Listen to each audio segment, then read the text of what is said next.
Bueno, para quien no te conozca, yo creo que es un poco lo más difícil, ¿no? Definirse Ok. uno mismo. ¿Quién es Roy Porto? Desde el principio, Qué buena hasta pregunta, ahora. desde el punto de vista de marketing o de psicología.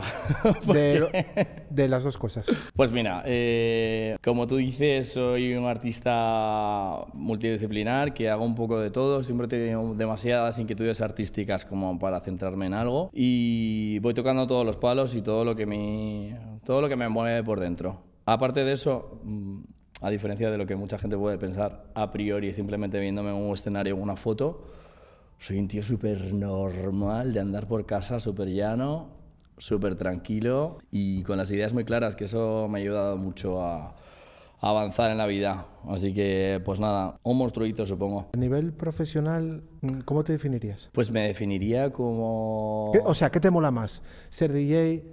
¿Ser cantante? que cada uno tiene, Nunca sí, tiene su rollo, cada ¿no? uno tiene lo suyo, ¿no? En la etapa actual, desde luego, la música, ser cantante. Y es lo que más me motiva, lo que más me mueve, subirme a un escenario y es como que sacas ahí todas las cosas que llevas dentro, incluso las que no sabes que llevas. Y lo das todo, ¿sabes? Es como... Ese subidón no lo cambiaría por nada. Sí, sí, totalmente de acuerdo contigo, porque hay gente que dice que somos lo que comemos, yo creo que somos lo que pensamos.